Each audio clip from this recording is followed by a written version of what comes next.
Welcome to the third episode of Workflows4s DevLog. Today we're going to talk about workflow evolutions. And so let's begin. But before we start discussing how it is implemented, how it works, we need to understand why this is important. So why workflow evolutions are important. And if you don't know what is a workflow evolution, it's just a fancy term for modifying your workflow. So by definition, workflows are long-running. This means that your single instance of a workflow can take days, weeks, months to finish. And then it's very likely that you will need to modify your definition one way or another when you have running instances. In such case, you need to decide what to do with historical instances and what to do with in-progress instances. So this is a very core concept of any workflow solution. And you might wonder, why can't you just modify the code? And we will talk about this in a second. So how do we handle that problem in Workflows4s? The recently finished pull request adds a few things to help in that particular area. It adds a few things, but the first and foremost, it adds a little bit of documentation. So let's quickly look into that and see what is there. So the first documentation page that we get is the one about evolving workflows. It lists some few different strategies and explains them a little bit. But what it also contains is the relatively simple compatibility guide that aims to simplify the process of deciding what to do when you need to modify the workflow. So let's maybe look into it. The first question you have to ask yourself is, do you need to migrate in-process instances? If you don't, then you're good. The path is longer, but it's also much more straightforward. If you do need to migrate in-progress instances, you have to rewrite the journal. So what is journal rewrite? It's a procedure where you take the events persisted in your database and modify them. Either you add some stuff, you modify the content of the events, you remove some events, you just do the surgery that will bring the workflows, will make them adhere to the new format of the workflow, which is, as you may imagine, quite a complicated procedure. It depends on the level of complication of your workflow, depends on the magnitude of changes you're doing. One way or another, migrating in-progress instances is not easy. And as you can see, it's also not well covered with that, with the current state of things. For now, we just say you have to do the journal rewrite. We don't even provide any particular guidance on that process. Yeah, the more supported scenario is when you don't need to migrate in progress instances.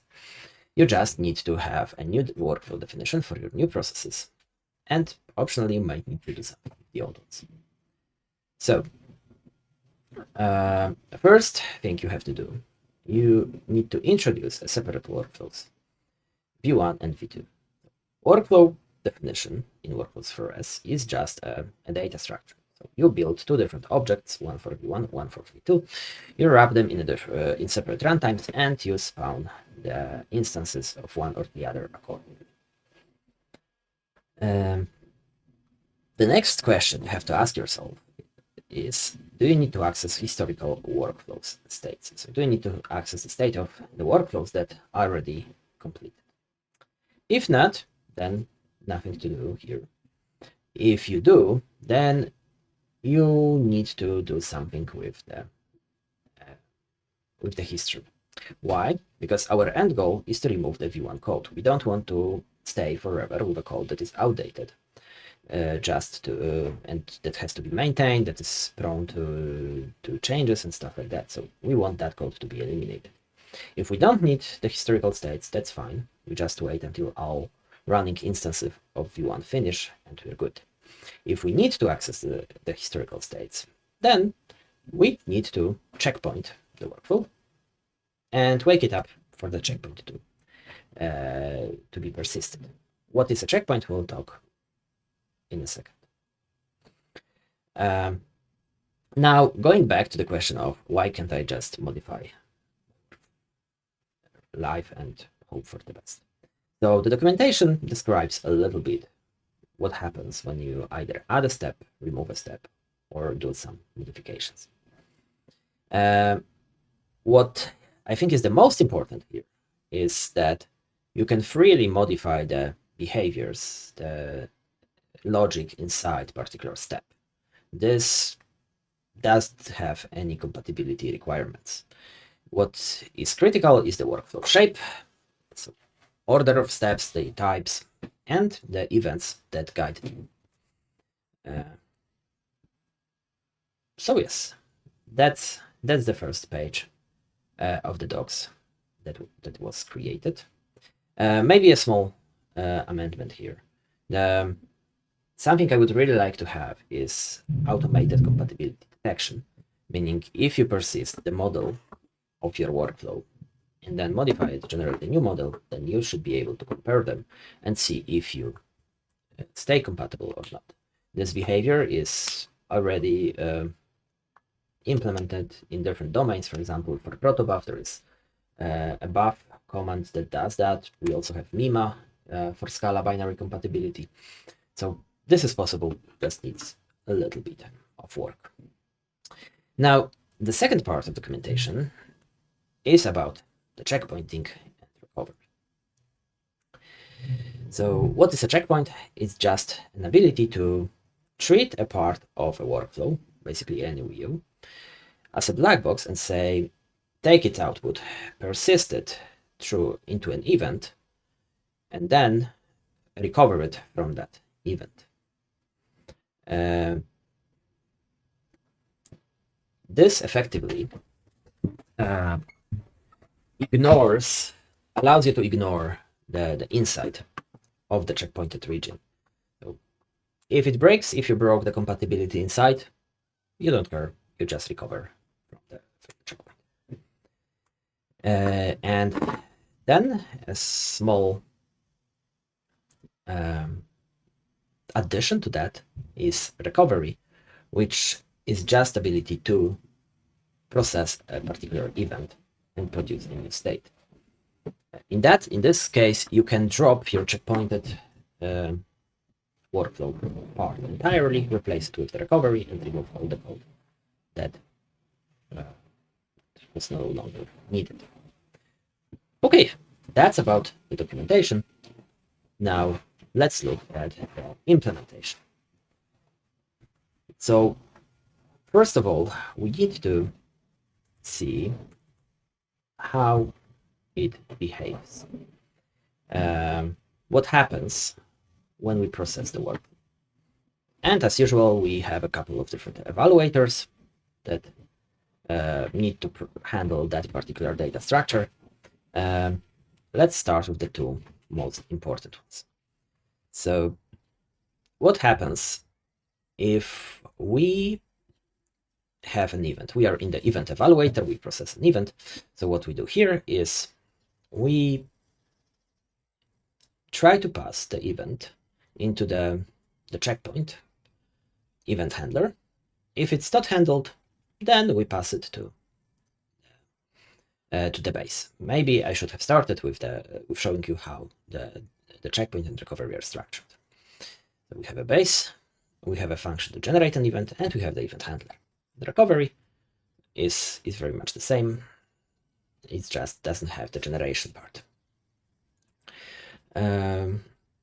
Maybe a small digression here.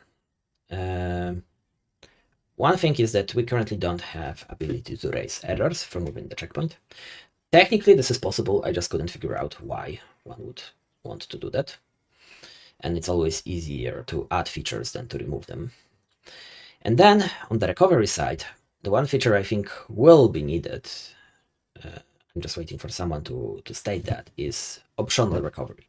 So on the path of your workflow, say do this modification to the state if the event is present in the journal. But this is not trivial to implement, so it's also waiting for feedback.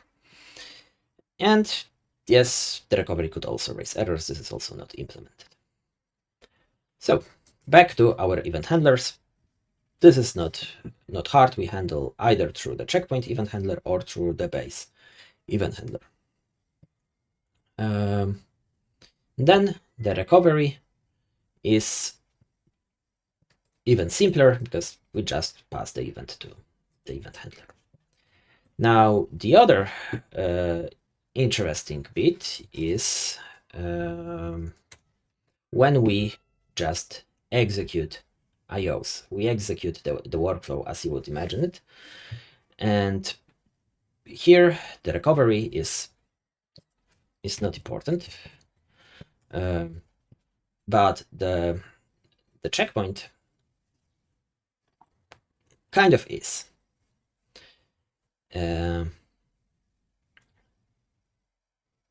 So what has to happen when we process the base of the checkpoint, so the code wrapped inside of the checkpoint? We execute it and then we check what happened to it. If the execution was complete and we got an error, then we mark the checkpoint as complete without actually checkpointing anything. This behavior is subject to discussion. It might be changed, but for now, this is the case.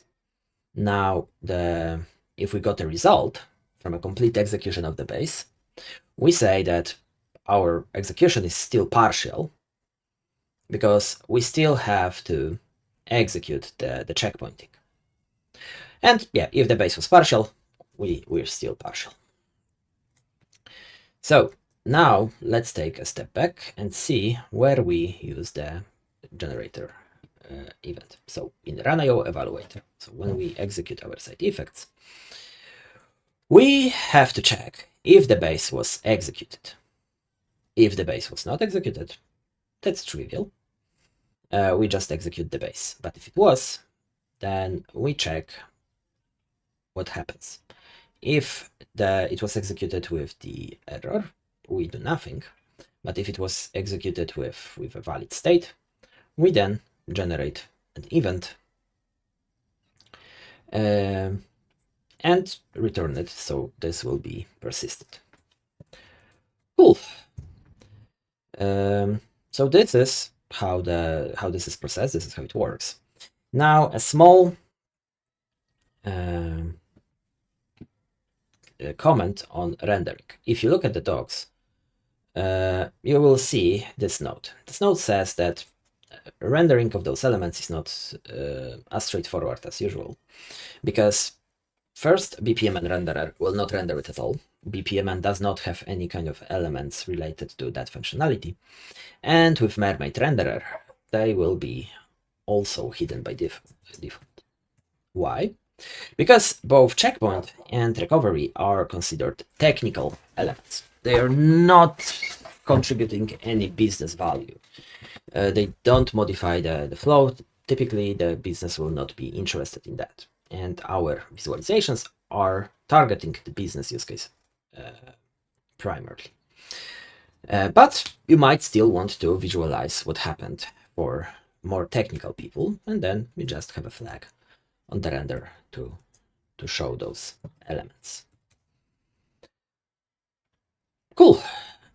Now that's mostly it when it comes to checkpointing. I just wanted to spend a few more minutes to show and share my experience with Junie. Junie is the new AI agent from JetBrains. It was released recently, and I used it quite heavily in that work.